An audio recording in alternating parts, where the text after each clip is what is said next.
And it's day 21. Here we go. Got a little closer to 8 o'clock today. And we'll head to our animated lamp. Almost through with that. Almost through with it, so I'm pretty excited about that. I want to be explicit about how our lamp is. Hello, everybody. Okay, so before that, I will actually go through. Boom. Boom. Share. Then we go here. We got boom. And we got share publicly. For shizzle. Okay, so let me open up my Blender.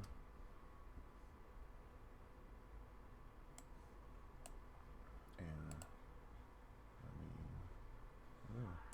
so this is what I have so far. Boom.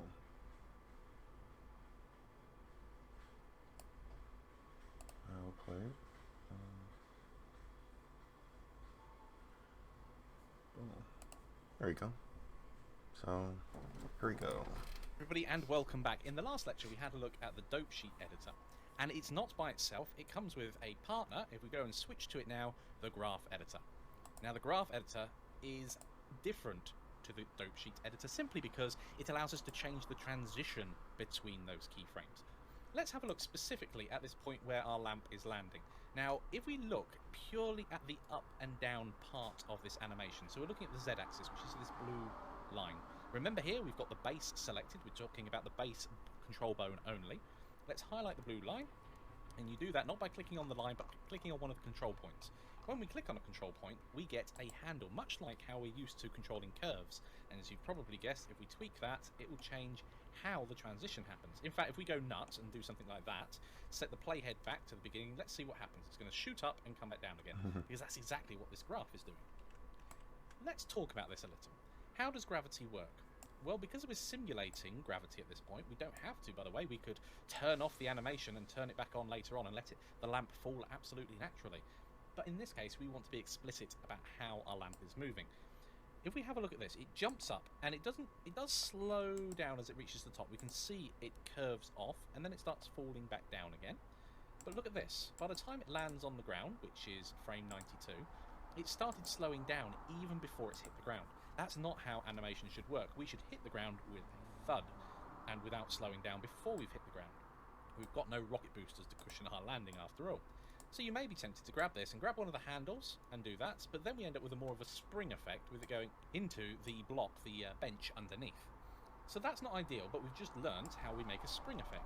So we may want that as it impacts the ground. We may want a few kind of micro bounces to just show the viewer that it wasn't just a straight impact, it was more of a landing and then a little bit of a bump.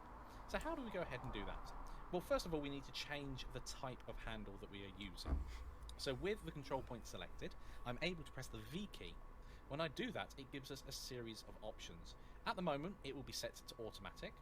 However, if we change it to vector, we can say it was a straight down impact. And at that point, we can have this speeding up more naturally. So let's just go back and review the animation. Comes down and hits the ground there.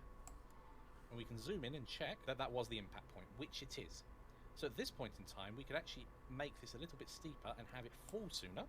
Or, once again, we can grab the main control point and move it back slightly, let's say to about there, to make this falling a bit steeper as it comes through. Let's have a look at how that looks. I haven't a clue if it's going to work. Let's go ahead and press play. So we've gone up and it's landed very suddenly. I missed that because I wasn't zoomed out to the right level. Let's just click. Okay. Now it looks like the jump definitely lasts too long. And you can see here, now that we've got the curves in place and we're able to control the transitions between each keyframe, we can start adding a lot more subtlety to the movement, especially when it comes to bouncing. Now, I don't know if we've got quite enough time. I mean, that does land and then I think that's going into our bench. Yes, it is slightly. So we might have to skip or move a few frames. But the other thing that we can do right here, right now, is grab that keyframe and press Shift and D and duplicate it, and we get another one. And we can Shift and D again, and we can change the magnitude here. Now I'm exaggerating and not really setting up the keyframes with any thought as such, but that it also looks like something is bouncing. Let's see if that works out. This might be a happy accident, or we might need to refine it a little further. So let's go ahead and do that. Let's press space to play. Yeah, okay, that was far too exaggerated, but you get the point. That looks like it's landed on something very, very spongy, and it's dampened the effect. So let's come in and lessen the height on all of these by minimizing the control handles. So that's our first one. Our second bump should be closer together and not as high. So something like that. And our third bump should once again be even closer together, something like that, and be half the height again. So I don't know if that's going to work, but you can see here how we can very quickly build up a bit. Oh yeah, that looks much better. I still think it needs a bit of refining, but as you can see here, let's zoom out and play it again. Yes, that's starting to look much, much better. And of course, armed with that knowledge, you know it's time for a challenge. Okay, so your challenge is to use the graph editor to refine your lamp's movement. Now remember, so far we've only played with one axis of one bone so far, so there's plenty more that we can play with as well. Expect this to take a while. I'll probably spend the next half an hour, 40 minutes actually playing with mine. I'm not going to show you all of that. Some of it was me just moving tiny changes and getting a bit too absorbed in it. But expect that to happen to yourself as well. And one of the best bits of advice I can give you at the moment is if you are struggling, it's probably best to leave it for a bit. Go do some other modelling, or just take a few minutes break and then come back to the animation again. One of the things that will happen with this is you end up iterating over and over the same animation, and just sometimes it's better to come back with a fresh head. So go ahead, pause the video now and use the graph editor to refine your lamp's movement. Okay everybody, welcome back. Let's go hop on over into Blender and refine our lamp's movement. Hello everybody and welcome back. We've got a lot of tweaking to do here, and a lot of the time it'll be just moving control points backwards and forwards to get a more natural movement. Now, not to say that this is going to be an easy process or one that's going to work quite as well as I would want it to, but we can start moving around and tweaking things as we're landing. We can highlight multiple things at once. That's something to bear in mind if we need to. And I'm going to lessen all of these down. Let's do that. Perhaps even that last bump isn't needed, but let's try that. Let's go back a little. And this is what the next sort of 5-10 minutes is going to be, and we can see here that we appear to just transition sideways too much at that point. So this way backwards and forwards is the y-axis, so I'm going to drag this point here so it lines up with the peak, because what we don't want is it sliding whilst it's on the peak. It looks much better straight away, and then it's continuing to slide, and then when it hits the ground I think another bump would be great there. And that's the beginning of the jump I want to focus on. Now if I could do this in reverse, it's bounce, bounce, bounce in reverse, perhaps I could do that. In fact, that's something you can do. If you've got a bounce, bounce, bounce that you like, let's say here, and it's the wrong way around obviously, but I can duplicate it and then move it. I can duplicate that, and here we go, and move it to the appropriate location, which is really early on. Now I want it going the other way, so I'm just going to move it over here so it's approximately in the right place, but then I'm going to scale it and push it through itself. That would invert it completely. But how about if we only do that on the x-axis itself? Now when I say x-axis here, I'm not talking about the model or the bones coordinates. I'm specifically talking about the graph in front of us. X being horizontal, left to right, and y being vertical, up and down. So if I press X and -1, we should get an inversion. Let's see what happens by just leaving it there. Not a convincing bounce, but it's a reasonable start. In fact, I'm not sure if I scaled that appropriately or I pushed it through itself too much there. I think I'm going to have to tweak those things manually. That was the idea, that the bounce would get bigger and bigger and bigger before we jump. And it looks like we jump a lot sooner anyway. So now it's a matter of grabbing these points again and pulling them back. Let's say to there. Let's see what happens when we do it like that. Okay, it's far too frequent. By that, if I bring this down, we can have a look from the side. Come back again. It's just jumping up and down at the wrong points. I think that's good. Let's clear those. I'm going to delete those altogether and just have a look at this frequency at the beginning. That's not quite right there. As we push off, I think that's the problem. I want the lamp itself to stretch out more before we actually leave the ground, because at the moment we're leaving the ground huddled up and then we're stretching out. So let's leave that. Let's go and grab where we leave the ground and move it a bit further, and I'm going to lock it here so I'm not changing its vertical position along the x-axis to maybe here. Let's see what that looks like.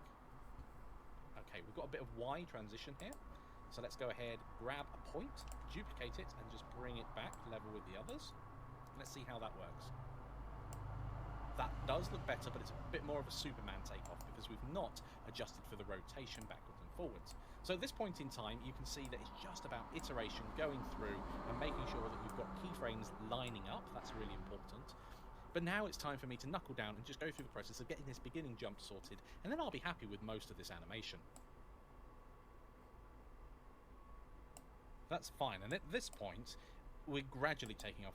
We're not accelerating. Again, we don't have rocket boosters here. We've got to suddenly go up. And again, if we rotate it like this, it will sponge into the ground, which looks great for a trampoline, not so great for us. So we can press V and set it to vector. Now it will leave the ground much quicker. As you can see here, our lines aren't quite right. Let's see how it looks. Ooh.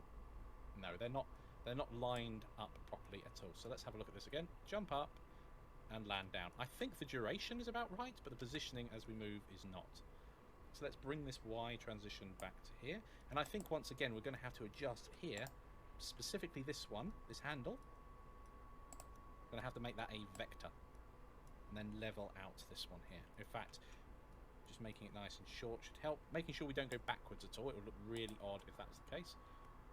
So we jump up here and then we just go up instead of sideways. That's our problem. Let's grab this point here, go G, X and bring it back. That's much better. Brilliant. Oh, and fall off, and there is a little bit of a jump there as we're going. I think that's pretty neat. The translation across the screen, that's quite smooth. Let's play it from the beginning. So, jump. I'm liking that jump. Yep, fall off. And I think we need a little bit of a bump there. Now I'm going to see, I tried it earlier, but I'm going to see if I can grab these here, duplicate them, and move them to the appropriate location further on our landing. So we've got a little bit of a bump there. Let's see if we can just place these around the same area. Perhaps even overwrite some of them. Bring that down.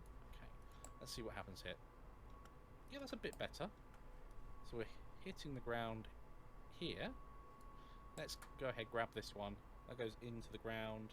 Let's bring it out again, make it quite steep. Oh, hang on a minute, this is important. If we have a look at what happens at this point, when we move this control point, it's moving it on the bones Z-axis. That's not what we want there, do we? So let's delete that keyframe, so it's non-existent anymore. We're talking about its Y transition here. It's going to shift it up and down. There we go. That's what we want. So let's go ahead, duplicate. I'm going to make it come up, something like that. Let's see if that works. Yes, there we go. Hits the ground and bumps backwards and forwards, and we really want a corresponding one for the base itself, roughly the right timing as well. So we can select both of these so we can see the timing on both the top and bottom, but notice we've got some highlighted and some not. This is the top one. If we go ahead and select that, we also get the one that we were working on before as well. And we can see here that the timing doesn't match up, and because the timing doesn't match up, it's kind of oscillating. That may be something you want to do, but it may also just ruin the illusion. So I'm going to align things up and see how it works after doing that, and remove any extra keyframes. Just like geometry, too many keyframes can cause you issues, not least because it becomes a pain in the backside to manage everything. Let's move that back slightly, and that's so the largest one, then a smaller one. Okay, so I think I've adjusted it how I want it to land. So let's go and preview just this end part here. Still not sure. I think it's the Y transition that's causing me the problem here. So it's this area at the top here. I'm going to delete that last keyframe. Let's see if that works now. Yes, it does. That works much better. It was that shifting forward that didn't make much sense to me. Still think he's bouncing just a little bit high. So we're going to have to really zoom in to tweak these parts here. Is it the first bounce that's too high? Yeah, I think that first bounce is too high. So again, don't be shy, tweak things, and I also don't think we hit the ground either. That's not going to help. Let's see if that works. Yes, that's much better, much more subtle. Let's try it one last time. Yeah, perfect. So let's review it over at the very beginning. And this is one of the key things that you'll just have to get used to doing, is going over and over and over your animation. Let's make sure we can see it. In fact, let's make that area full screen. Let's see our lamp jumping around. Oh, oh, oh. Splat. Yes. Much, much better. And of course we can turn off the overlays to see that in its full glory, perhaps fill up the screen a little bit more with it. So it's a brilliant jump to begin with, and then slips, slide, bang. Brilliant. So there we go. We've got our animated lamp really coming together now with some unique animations. Please share your work over in the discussions. I'm really looking forward to seeing how you're getting on, and I'll see you all in the next lecture. Okay, so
Oh yeah, hey, how's everything? It's slowly coming together, I would say. Most definitely.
That is what is up. Yeah, this is slowly coming along. I feel like I'm making a lot of good progress on it.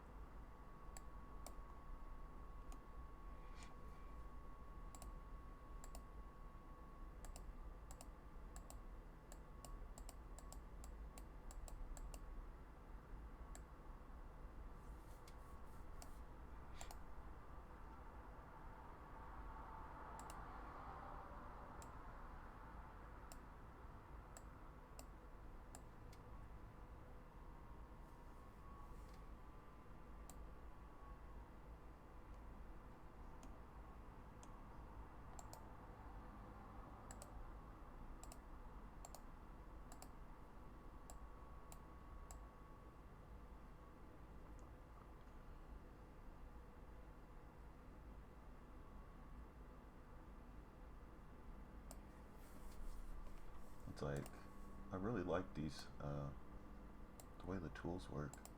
It's just they're pretty cool, you know. Like they take a little getting used to, but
yo, how's it going?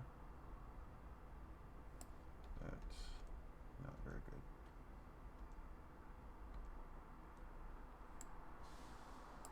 Okay, I'm fiddling around with it. Let's see what we get.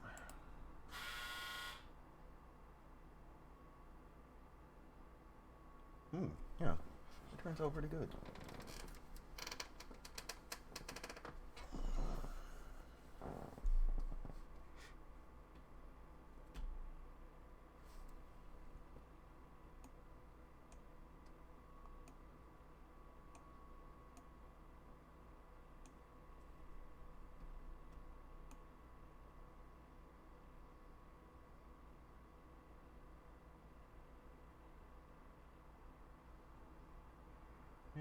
pretty pleased with that. What do you guys think?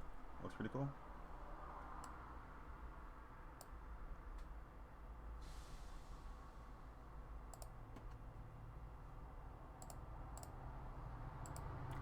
Object mode. Hide the armature.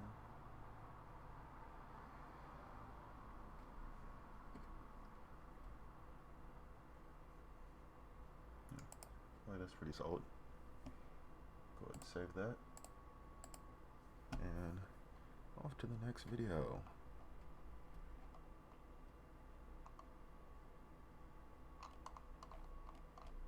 We're going to be setting up the camera. I already did though. Hello everybody and welcome back. In the last lecture we had a look at the dope sheet edit. Yeah, I think we're almost done with this. Hello everybody lesson. and welcome back. In this lecture we're going to animate our camera so that it gives the whole scene much more movement. Hello everybody, so let's first of all think about what we want to do. This is more of a refresher. We've played with the camera animation over in the chess section, so a quick refresher on how to do the camera movement. First of all, make sure the camera is the selected item when you go ahead and animate it. Let's bring out our keyframes, so I'm going to go ahead, not only make the timeline appear, let's bring that up, but also the properties sidebar so we can key things in. Remember, one of the first things you'll need to do is key in the original location. So if we have a look through the camera, so we know what we can see, and then we can go ahead and we can key in the position and the rotation, and maybe the scale as well. I'm not going to play with the scale myself, but also whilst you're here, it's a good idea to play with these settings to understand that, okay, Z's going to move the camera from the left and right, Y is going to make everybody feel sick, and X is going to lift everything up and down. Now, if you've done this, your actual fields themselves will turn orange to say it's different from the key that you've made.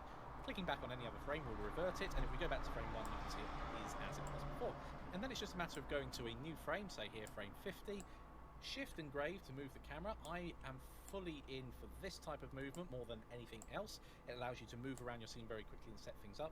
I'm going to press the I key to key those in, and then it's just a matter of going backwards and forwards to making sure what you've done there, look at that as we pan out, is consistent and what you want it to be, not only in its speed, in its transition, but where the overall position of your characters and scenery actually is. One of the things you'll notice here, and we will see this in the challenge, it happens to me as well, is as we're panning around, the object is no longer center to our scene.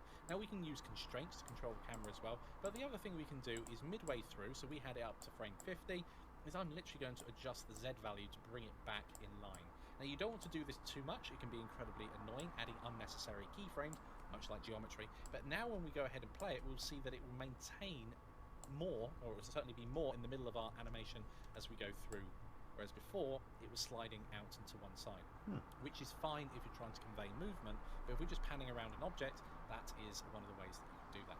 Now one of the other things you'll notice here is that you're going to say, Mike, where are my keyframes? I cannot see them at all. Now this sometimes does happen. If you want to see them again, we can go to our summary. We notice here that nothing is actually on the summary itself, which means we don't have anything selected. We need to select the camera again. Just because we were looking for it doesn't mean it was selected. And here we go. Now it's selected, we can see our keyframe. So that does happen. That's one of the things to watch out for. So rearmed with that knowledge, here's your challenge. Okay, so your challenge is to animate your camera, having it follow your lamp.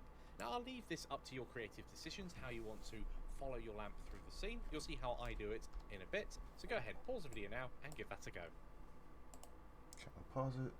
And this is what I have in terms of animation. Woo! That goes super slow.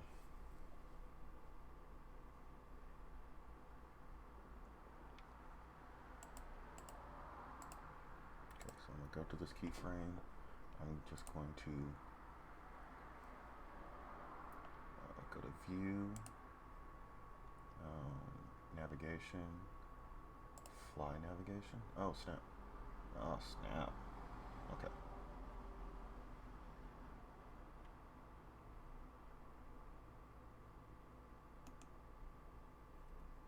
Dang it. Okay, so we got that. And then I'll go I, and then we will just jolt back. We'll do Fly Navigation as well.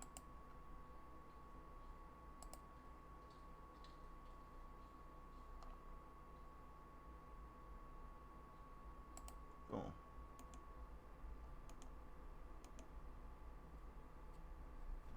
And then we'll do I, And that is our animation. Crap.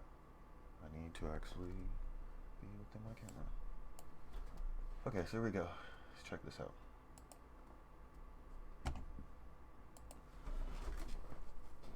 Zooming back, all the way back, so we can't see nothing anymore. And then he jolts back. Woo! I love it. I love it.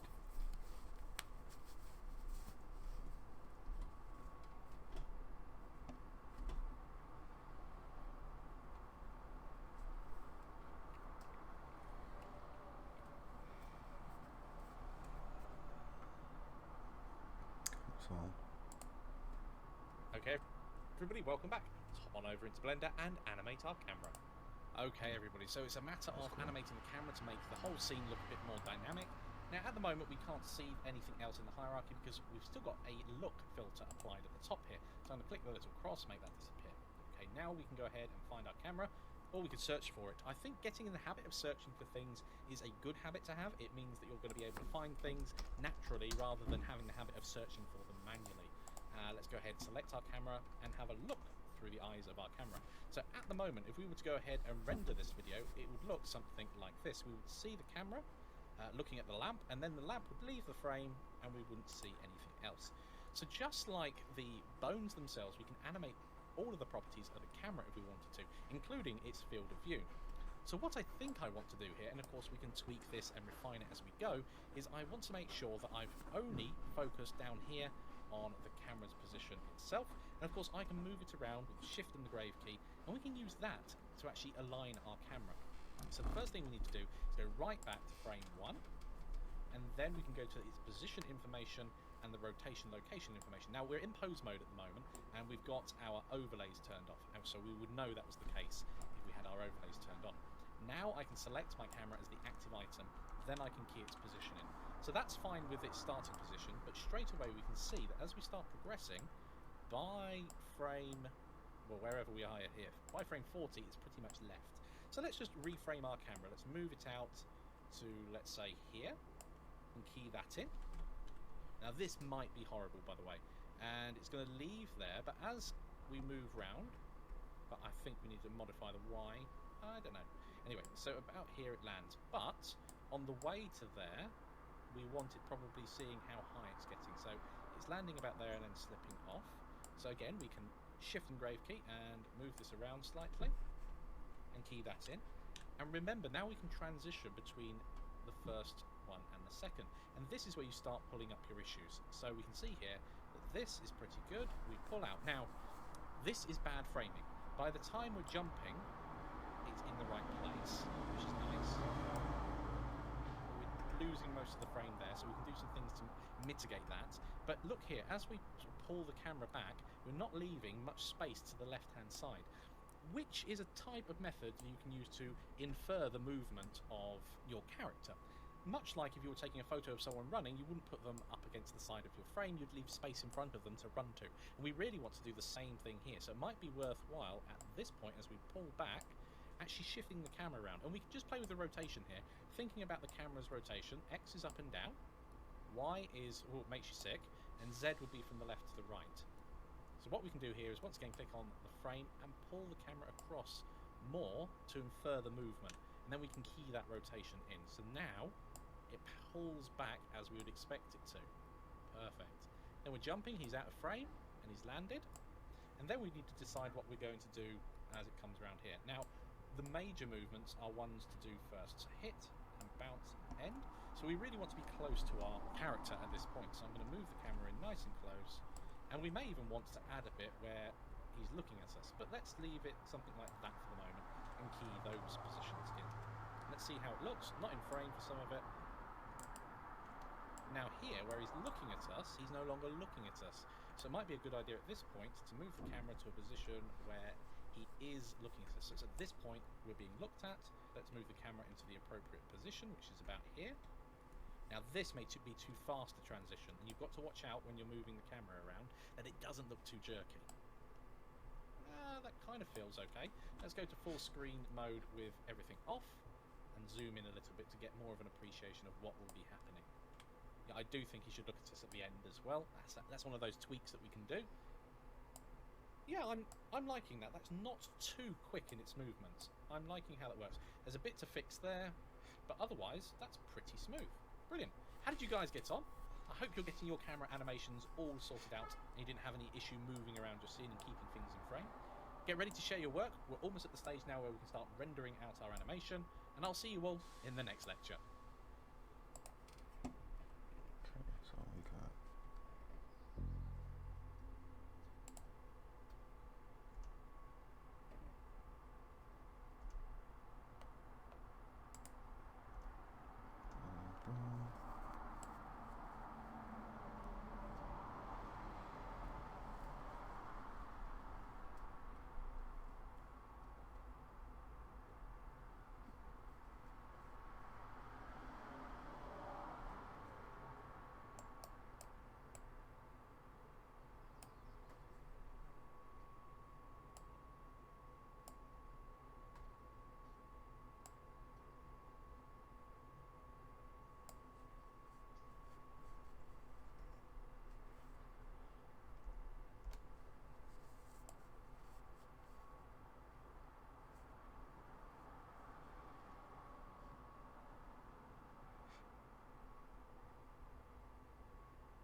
dang it.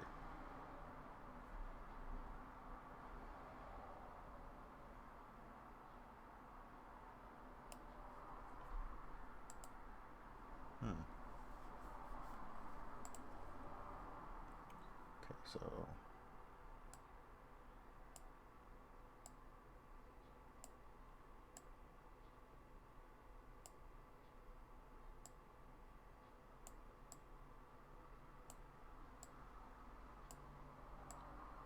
I'm gonna get these axes one of these days.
Okay, so I think I'm going to save it and we will take a look at what happened.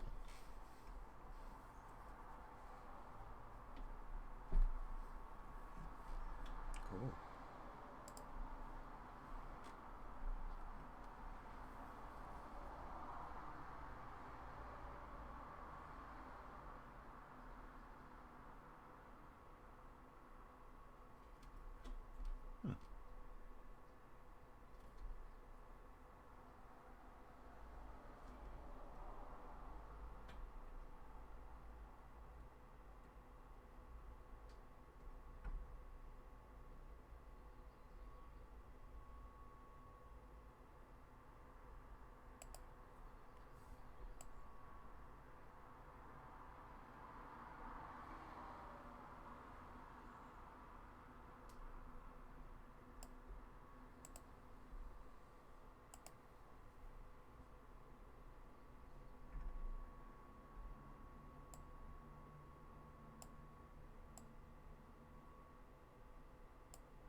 Dang it.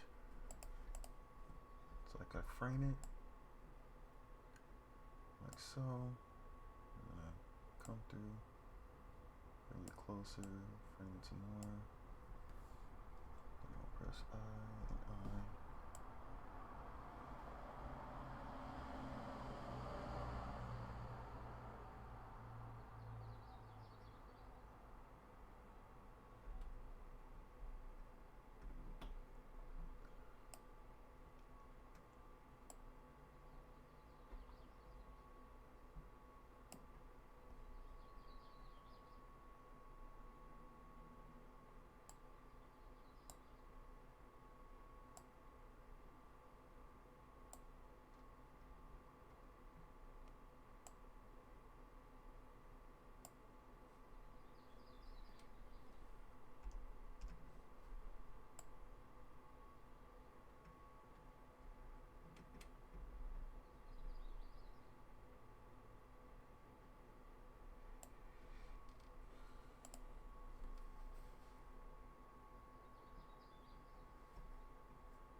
Okay.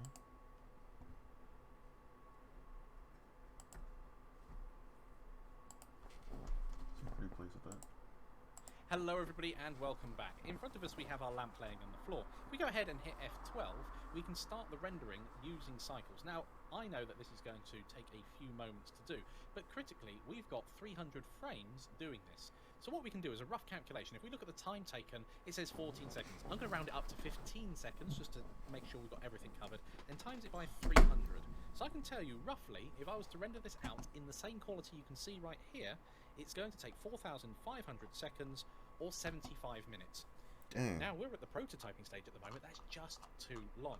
Now, I know some of you out there really want your renders when you're showing off things to look spot on every time. We're not focused on that at the moment. We are focused on making sure when we're rendering out, we capture the movement. The lighting and everything else can come later, and so there are plenty of ways of doing this. So I just want to run through a few options for you to make sure that when you're rendering out, we can render things nice and quickly, so you get a feel of the scene, both on movement and lighting. We'll start off with the movement.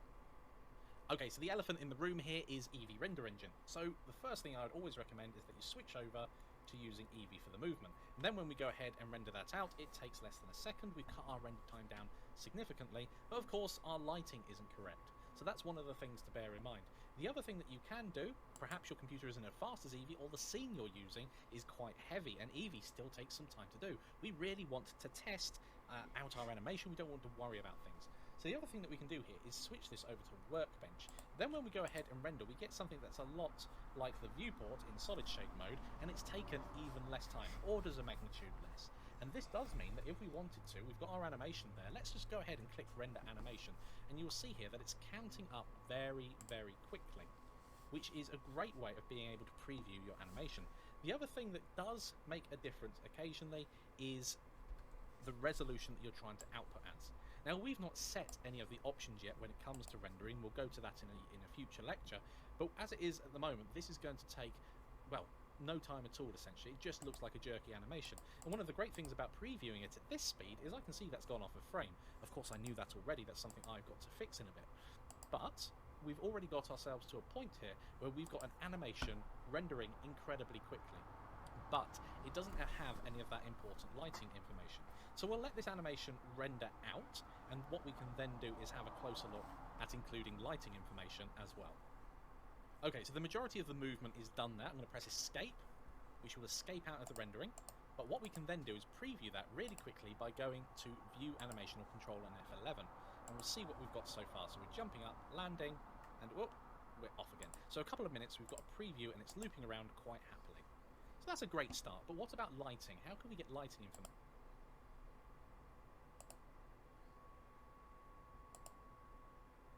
Animation, and you'll see here that it's less, and this does mean that if we wanted to, we've got our animation there.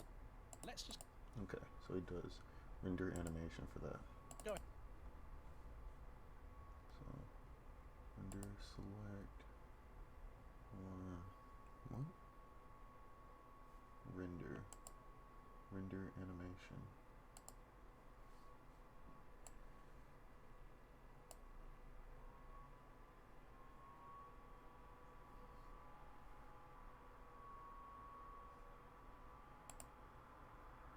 Excellent.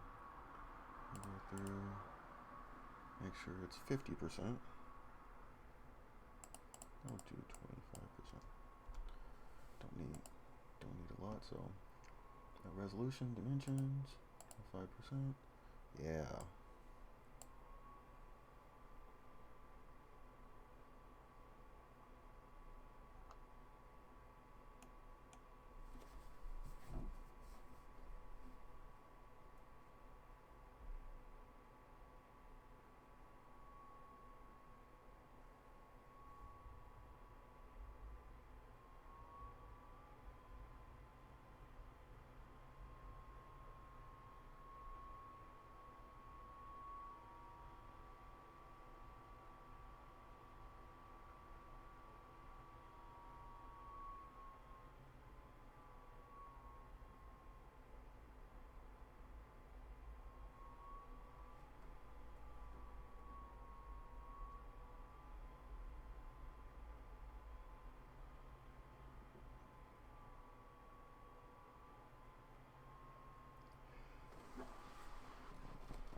Go ahead and click render animation. And we've already got ourselves to a point here where we've got an animation rendering incredibly quickly, but it doesn't have any of that important lighting information. So we'll let this animation render out, and what we can then do is have a closer look at including lighting information as well. Okay, so the majority of the movement is done now. I'm going to press escape, which will escape out of the rendering. But what we can then do is preview that really quickly by going to View Animation or Control and F11. And we'll see what we've got so far. So we're jumping up, landing, and whoop, we're off again. So a couple of minutes, we've got a preview, and it's looping around quite happily. So that's a great start. But what about lighting? How can we get lighting information out? Well, there's going to have to be some sacrifice of quality in order to do that. So we're going to go back to cycles, because that's where our lighting information is. And of course, it's going to take a while to compute. Now, one of the things that you can really do to help speed things up, we've already had a look at light paths before. So we could lower the light paths. Let's do the render, if I remember, was about 15 seconds. If we set the total number of light bounces down to 1, it's going to look really odd. It's going to look different. Let's switch it.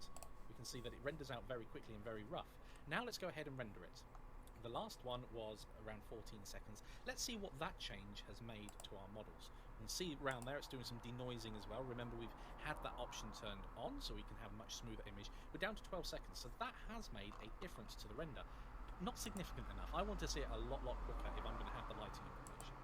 So we've got a way of having the movement information, the lighting information. What we can then do is I'm going to put that up to maybe 4 or so we're not losing too much. The first thing I'm going to do is go back to our denoising. We scroll down to the bottom here. I'm going to turn that off. If we turn off denoising, yes, the image will look worse, but it will be quicker. Let's just see what that looks like now we've played with those settings. We can see it's whizzing around, and of course your computer is going to be different. I must emphasize the fact that you're going to have to play with the settings yourself to see how quickly your computers can render animations out. Now this is down to 7, so we've halved the time. That's a great start. I don't care if it looks ropey. This is 1080p. One thing that will impact your render time is the resolution of your final image. So let's come out again. Go back to our render tab. Oh, I did mean the output tab, but whilst we're here, our render samples, we've talked about this before as well. We set that down to 1 sample and render it out. It's very quick, but we will lose quite a bit of information in the process. If we set this at maybe, let's have it at 16 or 8. Let's do 8. Let's see how quick it is there. So it's going to be slightly longer. So we're down to 2 seconds. Now let's do the final thing that I wanted to do, which is lower the resolution. With the quality that it is anyway, I don't need to render out at 1080p. So this is full high definition. Then if you wanted 4K, you can bump that up to 200% or type in the pixel count. I'm just going to set this at 50% for the moment. That's less than 720p, and we've rendered it very quickly. That's nice. How about if we set it down at 20%? There is a point at which it just becomes silly. I think that's enough as well. If you were showing that with someone on their phone, that's about right for the size of a phone screen. Obviously, I know some of you want real quality output. I'm going to set this down to 1%. just to show you at a certain point you just get a junk load of pixels. So I'm going to set this, I think, at 25% and go ahead and render the animation again. Now you can see it's going through. I think that might even be a tiny bit quicker. Let's zoom out here. Now we're not going to get to see the render output. So this is going through incredibly quickly. I'm going to leave it to go through and we'll review that animation in a few moments. Been on the floor for quite some time. I think I do need to adjust the render length of my animation. I can then close down the preview and we can simply go to render animation. Oh, didn't want to do that. It doesn't matter because it's the same information as we had before. I'm going to view the animation and there we go. That's the animation as it is. I can make it full screen. It's going to be ropey because it's low quality, but we can see here the light itself. Now, I'm not sure if that lamp is bright enough because I can only really see it lower down, or whether the light samples coming from it are too little to get the impact. And I think the entire scene can be slightly darker as well. But this is what I mean by testing the lighting information. We can test out the overall scene by doing one single frame render, which is just an image like we'd normally do. But when it comes to animation and a changing view, well, we've really got to render out the entire animation to make sure it's behaving as we would expect it to.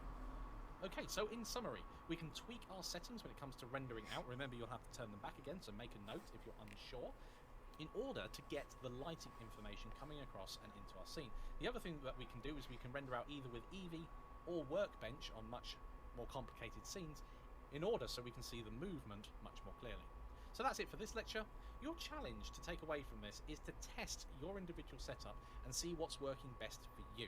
You don't have to share that with everybody else, but if you do choose to, it will help others as well decide how to set up their system. So I'm running, as we can see here, I'm running an Intel Core i7 7700K at 4.2 GHz and a GeForce GTX 1080. So I would expect anybody with a similar system to mine to have a similar setup to me. However, if your settings vary from this, if you've got a more powerful processor or a more powerful graphics card, or a less powerful processor or graphics card, your settings will vary. And it's up to you to test that. But as you do, please do let us know over on the forums so that people can cherry pick solutions that have already been made just to speed up the workflow for everyone.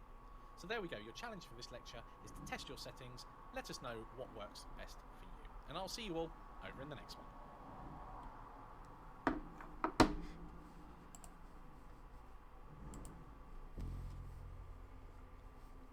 Still trucking along. Hello everybody and welcome back. In this lecture we're going to talk about how to render out your scene as a video. We'll go over that briefly. We'll talk about some of the benefits and some of the downsides of doing it this way, and in the next lecture we'll have a look at how to do it across multiple computers and making the rendering a bit safer if you're rendering out something that's taking a lot longer to do.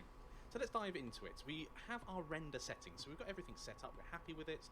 Now we get to choose on this tab whether or not we're using cycles or we're using Eevee. It's entirely up to you. Both of what we're about to talk about apply to both of these render engines, and when we get on to the next lecture, when we start talking about optimizing that and making it a bit safer, certainly applies with cycles. But once you get Eevee turned up and crank up those settings, it can take quite a while to render out quite a long Eevee render. The next thing to bear in mind down here is the type of output. So we've got, on the first tab, we're talking about what the rendering system is that we're using, whether it's Cycles, Eevee, or indeed any other renderer that you've plugged into Blender. The next tab down talks about the output type. Let's make this a bit wider so we can have a look. So here we have the resolution that we're outputting.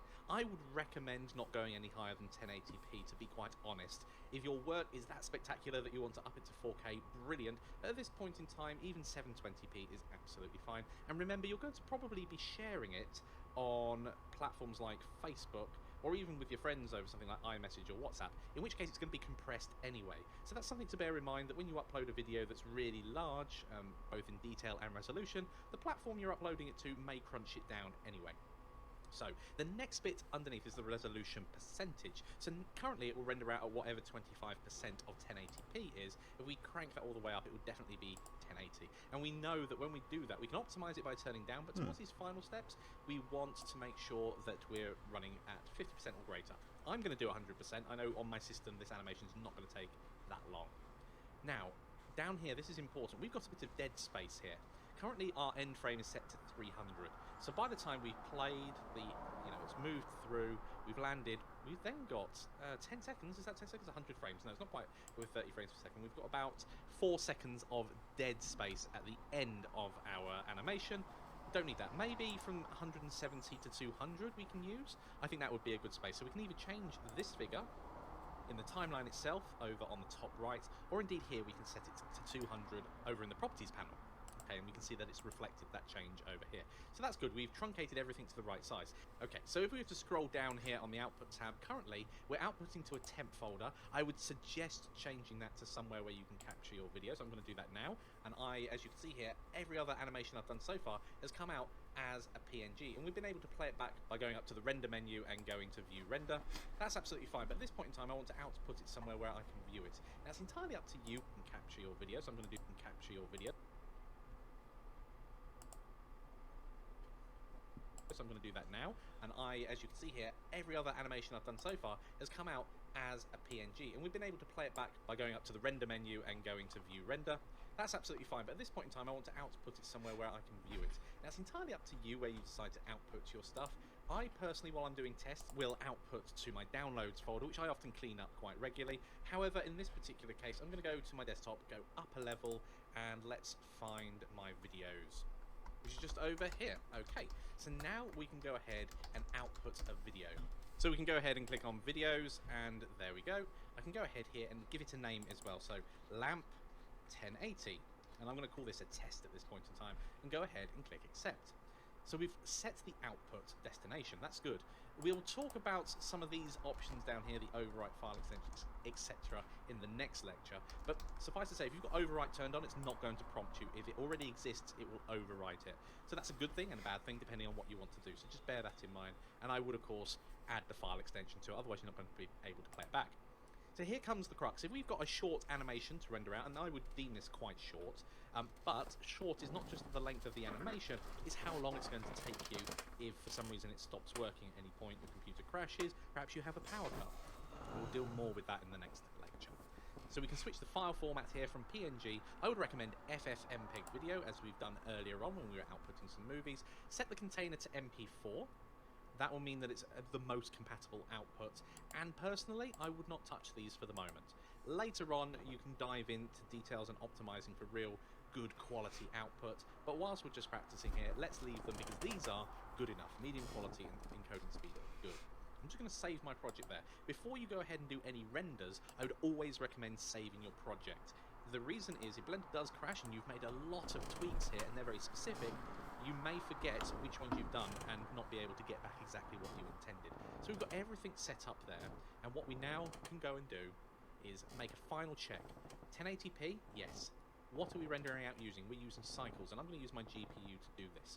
Now, you may find that it's quicker using your CPU. I've run across plenty of situations where that is the case. It won't be in this instance, and then I can go ahead up to the render menu and render animation. Now this will take a few moments to do. In fact, we can see here I'm probably going to take 3 seconds times 200. So that's quite a while to wait, and I'll see you guys back in a few moments. Okay, so we're all done, and that was actually quicker than I suspected. Now some of you will be thinking at this point, hang on a minute, Mike, look at all the noise in here. Well, to be honest with you, I don't mind at this point. If you're sharing work like this at this prototype stage, you might still be tweaking things, and that I predicted would take about 10 minutes, and it wasn't too far from it. Now you wouldn't want to spend, let's say we increased the sample count by 4 with this samples render. Well, you know what? That would have meant we were waiting for 40 minutes. That's an awful lot of time to wait for this test render. Now I've got over on my file system now, as you can see here in the videos folder, we've got the lamp 180, and we've popped on the end the number of frames in there. If we double click that, it'll open up annoyingly on another screen. Let me bring that across and into the right place. But here we go. We've got the 6-second animation there roughly, and here we go, we can play it back.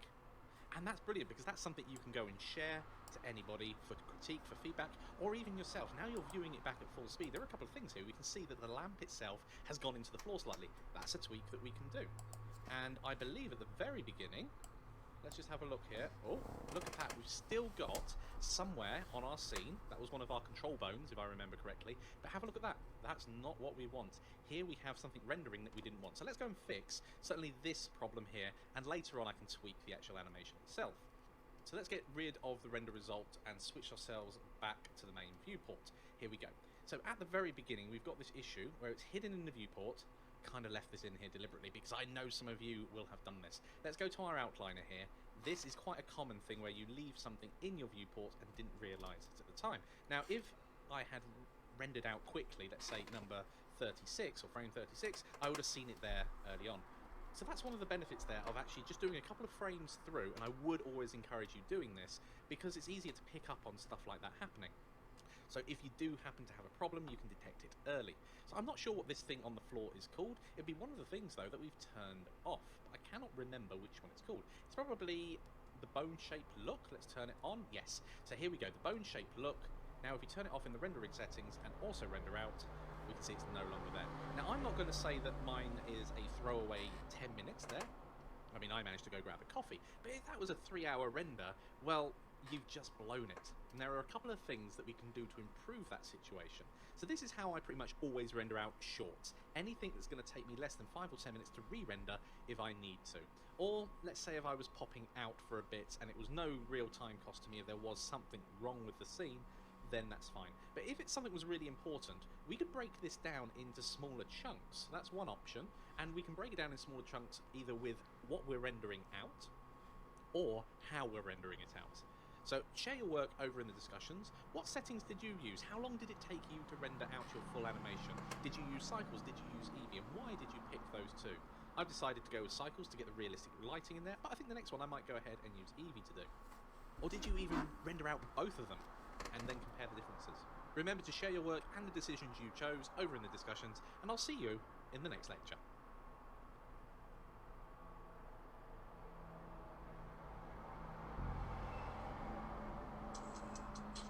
Hello everybody and welcome back. In this lecture we're going to have a closer look at rendering out an animation into a video format, but making sure that when we render out that animation, if it gets interrupted, we're safe, if Blender crashes, or something's just not quite right for part of your animation, you don't have to re-render absolutely everything.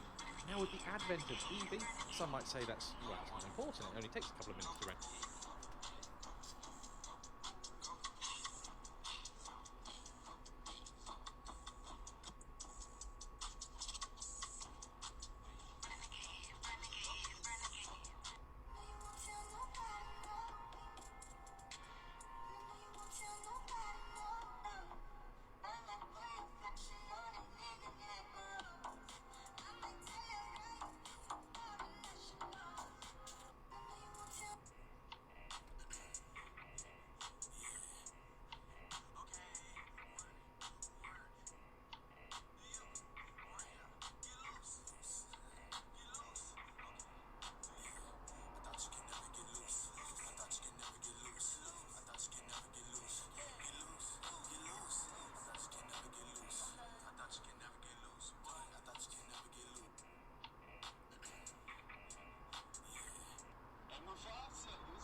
Okay, so now I could view the animation.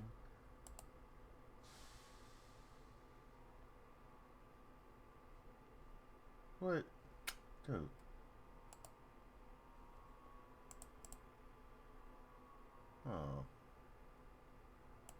Did I just delete it? Come on now, dude. Okay, undo training. That lamp. Just render. Ah, I deleted it. Man. Oh well. Render out. Well, even with Eevee, it can still take tens of minutes once you start upping the detail, the quality that's there. And when you're using cycles, for instance, you can easily get into the tens of minutes for each individual frame of an animation, let alone the whole animation itself. So how do we go ahead and safeguard ourselves? Let's have a closer look at the rendering settings themselves. So just like before, we're going to have a look in the properties panel here at the output. I'm happy with how everything's set up at the moment. I'm going to go to my output tab, happy with all of this. I'm also happy with my sample rate and everything else. What I want to do is output it in a safe way. So if Blender crashes, if I get a power cut, this will also lead on to being able to render across multiple instances of Blender. But first of all, let's go down. We've got our output. I'm going to change that to test 2 so we can see what's going on. Now, instead of outputting a file format as a video, what we're going to do is output it as a series of images and then combine all of those images into a video later on. So it's a multi-step process, but it's often much, much better. So let's switch this out. Instead of being an FFmpeg video, I'm going to go back to PNG.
They're compressed, but they're lossless, which is great.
Color depth and compression, RGB and alpha. In terms of all of these three, I would typically just leave them as they are.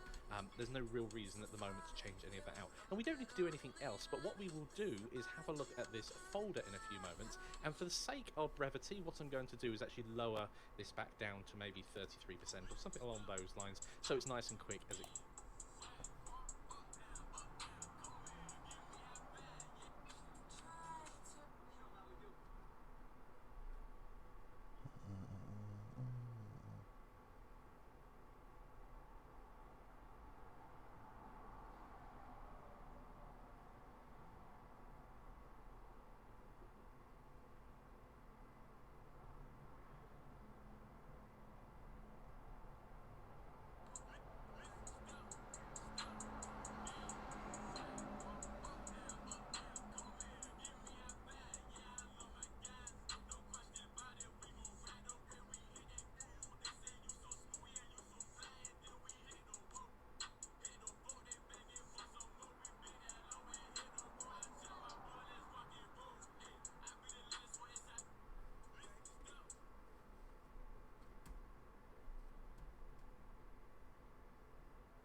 comes out. I'm just going to go ahead now and make sure I've got this area loaded up. There we go, that's perfect. Now what happens when we go ahead and render our animation? So it should be a lot quicker than it was before. And when we go ahead here and have a look, oh, did I really want to do that? That will do for the moment, but next time let's actually make a folder rather than just give it a new name. Oops, I forgot the backslash there. But we'll let it run and then we'll move it in a moment. And as you can see here, what it's doing is it's outputting each individual frame as an image. And this is great because what we can do in a moment, I will put them all into one folder, but we can go and grab all of those images, put them into the built-in video editor within Blender, and once that's done, we're laughing because we can just render out. But there are a couple of gotchas, and of course we'll cover that as we get to that point. So we've probably only got a few minutes left. Let's have a look, scroll down, we're on 97.98, so we're about halfway there at the moment. I'll be back in a few moments. Okay, brilliant, so that's the last frame rendered out. Now, as I mentioned before, there are a couple of other things I might want to fix on these, and this is the great thing, if I decide that bounce at the end. Let's just load one of these up quickly and move it into the right place so you guys can see it. What we will see here is that the lamp itself is in the floor. Now, the great thing about this is I don't need to re-render the rest of my video. I can just find a frame before we go to the floor, so probably one of the ones around here, around lamp 164, yeah, one of these ones around 150, yeah, it looks like around here where it hits the ground, so around 150, if we rendered from there onwards with the new positions, it should be pretty good. Of course, we need to make sure that everything before that doesn't get altered, but that's just one example of how rendering out in these individual frames, you're able to make edits as well in the future. Anyway, let's go back from here. We finished rendering that out, that's all well and good. What we now need to do is switch our view. We're going to go over to the plus at the very end, so we click the plus button here, go down to the video editing workspaces, and go to video editing. It will change the view ever so slightly, completely new to you, so this is going to be a bit of monkey see, monkey do to make sure that you can follow along with what's going on. So we need to add into our new timeline, into our sequencer at the bottom, we need to add in our pictures, essentially. So I'm going to make sure that I go back to the first frame, because this will have the same number of frames as our animation did, 200. And then I'm going to go ahead and add. We're going to add an image/sequence. That's the important thing because it's a sequence of images, and at this point we need to find where it is. So in this particular case I'm going to have to go up a couple of times and then back down, get into videos. Excellent. So here are all of the frames. Now I did say I was going to put it in one folder. That would be helpful here if there were other things, but fortunately for us in this particular instance, all of these images are the only things in this folder. There is a video, the previous video we did, but we're currently looking specifically at images and nothing else. Now, this file browser that's built into Blender is not your typical file browser. You can't just hold down Shift and select the first and last one. But in this particular case, what I can do is press A to select everything that's there, and then just add the image strip. So in general, I would make sure that you output into an individual folder so that isn't an issue. In this case, it was absolutely fine anyway. And there we go, that's the main thing we need to have done there. Now that we have this loaded and ready to go, what we can now do is go to render this out again. And of course we need to change our render settings. It's going to be a bit tight at the top here, but the output, we scroll down a little bit further, we've got our test2 output here. This is where we can switch it back to the FFmpeg video. It's not remembered our previous settings, so we can come here, MP4, and we're not going to fiddle with the video settings itself. Okay, so now that we've got everything here, it's not going to work straight away, and there's a couple of reasons for that. But if we go up to render and render animation, we're going to get a couple of issues. The first one here is the border rendering is not supported by sequencer. It's just hidden at the very bottom here. If I shift this up, we'll see the error properly. Nope, it's just gone as I went to show you. There you go. Border rendering is not supported by the sequencer. Now if we go to our properties panel over here, what that simply means is we've got render region ticked. So I'm going to untick that. And when we go back to render again, and when we render animation, we get another error, width not divisible by 2. So we cannot just output the video like this. I know it sounds really weird that we can't do this when we could before, but that's simply because of the settings we've got here. So I'm just going to set that at 50% of 1080p and go ahead and render the animation. And now, because we're reading from those images, look how much quicker that happens to be. All we're simply doing at this moment in time is putting all of those images into video format. And that's essentially all a video is anyway. So let's go and have a look at that output render. Okay, so we're in the right folder at the moment. Here's our lamp 180 test 2. This is the one we've just made. As you can see here, it's rendered out incredibly quickly and nice and rough and ready. So that's the way of making sure that when you render out your lamps, that you're able to do it just by images. It's far better doing it this way, especially when your render times are long. But in general, just those few extra steps of combining it together, it's well worth just going ahead and doing it this way from the very beginning. That's my general tip there. Now, personally, what I will do is I tend to render out directly to a video when it's something really quick and short. So where Eevee's able to pretty much output it in real time, that's fine. Anything longer than that, it's worth the effort just outputting to images. And certainly for me, because I often take the employment of another computer or two in the house in order to render them out, because they often take quite a few minutes per frame. And that is the topic of the next lecture. So if you've got more than one computer, there's some top tips coming up. And one thing before I go, because I didn't want to miss this out, if you happen to have something loaded into your timeline and then you're going back to layout and you go to render animation, you'll have it rendering out the timeline. It's something that catches a load of people out. So the easiest thing, of course, is to delete those images from the sequencer view. So if we go back to video editing, we can just delete this clip and then we'll go back to rendering out the animation. That's absolutely fine. It'll certainly catch you out at some point if you hadn't seen it before. Okay, so that's pretty much everything I wanted to cover in this particular lecture. In general, what I would do is take a small render that you're outputting to something like Keep Facebook, playing around, I'm gonna block the mess out of you. Real time to render out. Get the blizzard. Go ahead, output it directly to video. For anything more intensive, especially those that are taking a minute or two per frame, which does sound like a lot, but if you want a really crisp image, you often do have to render for multiple minutes, especially with cycles on a dark scene like we've got in front of us. Now this is also going to pave the way for using multiple computers, because that's what I would do, is I would employ the other computers in my household in order to do some rendering. And we'll talk all about that in the next lecture. See you there.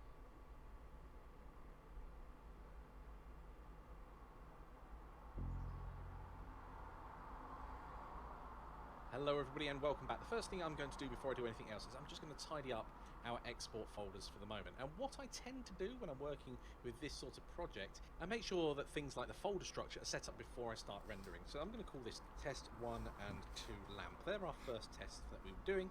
I'll go in there and dump the stuff in. Now the next one I'm going to use is lamp multi-blender. So what we're going to do in this particular lecture is make sure that we can render out using multiple blender instances. Now, if this was a shared folder that was in a Dropbox file or a shared NAS on a network, this would be brilliant, because then you could use every computer on that particular network to help you render out. But there are a few key steps. Let's go through them now. So let's go ahead and launch Blender.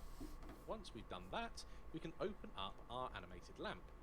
Now the first thing I'm going to do, because otherwise we're going to end up in a bit of a pickle, is delete this timeline. Oh, well, let's actually show you what happens. So we've done everything here. We come in, we say, yes, this time we want it a 1080p render. We can go ahead and render. Doesn't look quite right. Why doesn't it look right? Well, we don't actually have the rendering of this coming out. We've got the rendering of this lot. And because I've just moved all of those images, it's coming out blank. So let's go ahead and delete those strips with the X key. and then come back into layout. Now when we press F12, it should take a few seconds to render out. There we go. So this is taking about 2.5 seconds to render. If I use my CPU, I know it's going to take about 8 seconds to render. I've done some tests. I'm not going to bore you with rendering those out. So roughly speaking, there are a couple of ways that I can manage this. The first one is to set explicitly how many frames I want each computer to render. So I could set frame 1 to 40 being on my CPU, and then 41 to 200 being on the GPU. That would be one way of managing that. The easier way of managing it, certainly if you've got connections between multiple computers, is to have placeholders in place. So if we have a look at the Output tab and scroll down a little further, let's go ahead and find the right folder. So Lamp Multi-Blender, accept. It's important that we get all of these right before we set up anything else. Now the FFmpeg video, we're coming back now to PNG. It is important that when you render out using this method that it is in images. Otherwise it won't really work as we want it to. But what is really important is that placeholders are there. And what that means is, before it even finishes off the render, it puts a placeholder, a file there, so that when the next version of Blender, or the next instance of Blender, starts looking for the next thing to write to, it's going to skip that one. Otherwise you'd just be repeating yourself over and over, and the important thing here is to unselect or deselect the overwrite. Otherwise it would just overwrite everything. Those two really need to be sort of a toggle on and off with each other. But anyway, let's go ahead and save. It's important that we save at this point because this is going to be the GPU setup. So if we have a look, we're using Cycles GPU, and we know from that it's going to take about 2 minutes and 55. That's the first one rendered out, and of course that frame is going to be in there. Now if we go ahead and start the render, the computer will get bogged down and it won't really work as we want it to. But what I can do before we do this is, once again, I'm going to save, and all I'm going to do is I'm going to change how we're rendering out. So there are a couple of things to go through. I'll show you that now when it's on one system. And of course, if it was on multiple systems, then you would pretty much just do the same thing on multiple setups, especially if you had computers that were exactly the same or incredibly similar. So if I go ahead now and reopen up Animated Lamp, think of this one as a read-only. That's important because we don't want to save anything here or reopen or change anything apart from how we're rendering it. So we're going to render it using the CPU instead of the GPU, and we do need to change, if we come down here, the tiles, because that's clicking and dragging there to alter multiple cells. If we don't change this, it will be incredibly slow and a complete waste of our time. So I know on this CPU about 16 is the right sort of time that will take, and if I render this out to give you an idea of times, now you cannot extrapolate this to everything. If there's more going on in the scene, it's going to take longer to render, but you can see there, that was under 7 seconds. The last time I did it, it was over. So it does vary as well depending on what your computer's doing. Great. So everything now technically is all set up. We've got this image coming out into the appropriate folder. Let's go and make sure Multi-Lamp Blender doesn't have anything in it at the moment. Let's go and check and make sure our file paths are correct before we start going. So let's look back in Blender. This is something that's very important. Do these sort of tests first before you go ahead and start mucking around with something. Otherwise it's very easy to suddenly find, I can't do anything. So I'm just going to call this lamp actually. And one of the reasons why I was saying that you should try to avoid making multiple changes is exactly this. If we didn't have exactly the same file name, if there was a space or something on there, then you're not going to be able to make sure for certain when you open this one up that it's the right one. In fact, it's very easy to get confused. They're both called the same thing. They both now need saving. So there's nothing to distinguish the two from each other. So Lamp Multi-Blender, Lamp. Okay, let's go ahead and start rendering. So let's render out animation. This is the CPU. I'm going to move that out of the way, and I'm going to hide that as well so I know that one is out of the way. And now things will get slightly chunky. So perhaps I should have used my GPU to start with, but there we go. Render animation. Now all being well, look at the top here. It started on frame 4, frame 6. So it's doing both of them at the same time, which is fantastic. Let me see if I can go ahead and find where we're doing. So here we can see it's put a placeholder in. It's not ready yet. Then all of a sudden it writes the file down, creates a new one, and then the next thing goes across. Now, if you've scaled this across something that synchronizes over the web, like OneDrive, Dropbox, etc., you may find occasionally you end up with duplicates. Not duplicates in the sense that you'll have two number 15s, a copy of, but you'll end up with one computer and another computer actually doing the same work at the same time. I've never really seen it corrupt an image, but I could imagine it might do if you're not careful. But I can imagine it might do under certain circumstances. But what we've got now is this image being rendered out pretty much as fast as my computer can physically do it. So let's have a look at what's going on. So this one here, as we can see with the big tile sizes, is definitely the GPU, and it's still going between 2 seconds and 3 seconds, so that seems pretty consistent with our first run. But let's also have a look briefly at how the CPU version is doing as well, which is this one here, and that's also actually taking around the 7 to 8 seconds that I thought it was going to take. So that's really good. That means that everything's working pretty much how I expected it to, and what we'll end up with is basically 40 of the frames in total being rendered by the CPU and another 160 on the GPU. Just shows you how powerful GPUs are. Now, if I also was using another computer, I could basically be doing 4 images at a time. And that problem that I was talking to you about, where you could potentially end up with one computer rendering the same frame as another, the longer your renders take, the less likely that is to happen. When they're only taking less than 10 seconds per frame, it's more likely that you'll end up with a computer rendering a frame that's already been rendered. But this is the way that you would manage it. If this was in Dropbox, OneDrive, or any other file synchronization service, it would work absolutely fine. And of course, the other thing you can do is have a shared drive and render directly to that. So this would work absolutely fine as well with a NAS. That's really good because that means that there's definitely none of this waiting for files to synchronize, because you're writing directly to the drive rather than waiting for something like OneDrive or Dropbox to synchronize. Those are only, of course, 2 of the many choices you've got to synchronize your files. But if you've got a NAS, that would be even better. You can guarantee that once the placeholder is created, it's going to be instantly viewable to everything else on the network itself. But if you've got computers that are remote, like I often have my laptop, I'm out of the house, I will send the render all the way over to the desktop and let that do the big heavy lifting whilst I'm still working on other things. Or if I've just got a tight deadline, I'll often employ as many computers as I can get my hands on, which is often a bone of contention in my household when they're all busy rendering. But anyway, that's it for this lecture. We can see this really increases our render speed. You can do this with multiple computers with no particular issues. Now, Blender does have a network render option. We're not going to go into details in this course about that. I've had ropey experience with it and often find it's much easier to do it this way. However, with the network rendering, there is a benefit to it if you can get it working, but you don't have to worry about changing your settings for the machine / whether it's using CPU, GPU. Of course, if I was just rendering out on GPUs that were all roughly the same type, then there wouldn't have been any faffing to go around, and the same if I was just using CPUs of a various type. I really hope that this helps you out when it comes to rendering larger animations, not just larger in length, but larger in quality. So if you've got a higher number of samples, if it's larger in its resolution, these are all potential things that can slow down you getting your content out there.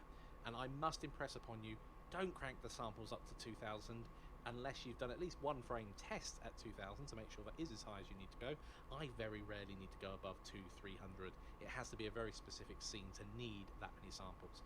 All you've really done is waste energy, to be quite honest, in many cases. There are some things that do require that high, but most of the stuff not. So I really hope you're enjoying being able to use multiple computers now, or multiple instances of Blender on one computer, and I look forward to seeing your work being produced. And I'll see you all in the next lecture.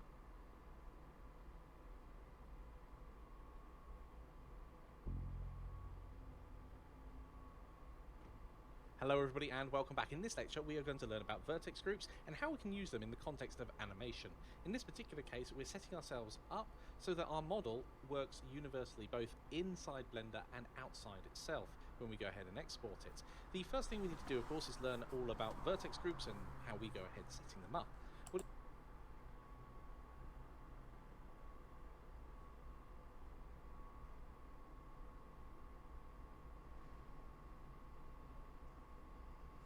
If I draw your attention to the properties panel on the right hand side, and let's scroll down on these tabs until we get to the icon that looks like an upside down triangle.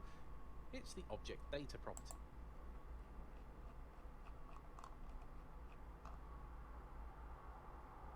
Oh boy.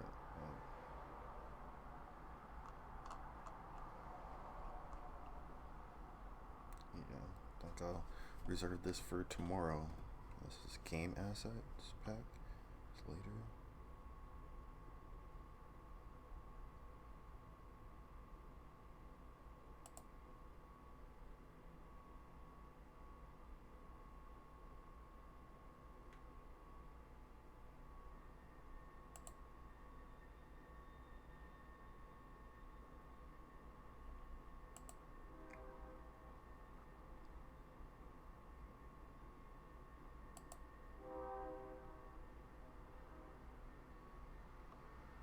almost done with it.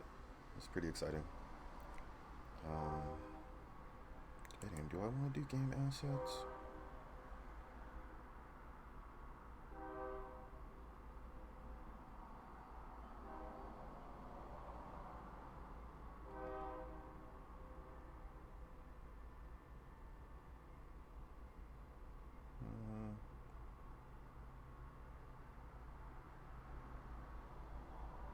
Yeah, I think I would want to do game assets. And I definitely want to use this one.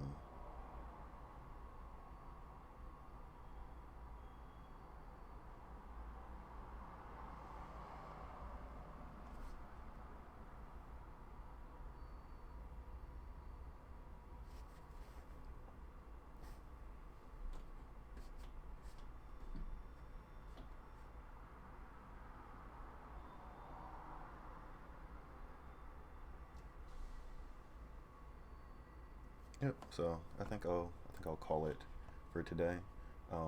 It's pretty cool though. I got my render out, and I'm pretty pleased with it. So, yeah. Yeah. Thanks for hanging out with me. Adios. See ya. Deuces. Deuces. Deuces. Deuces.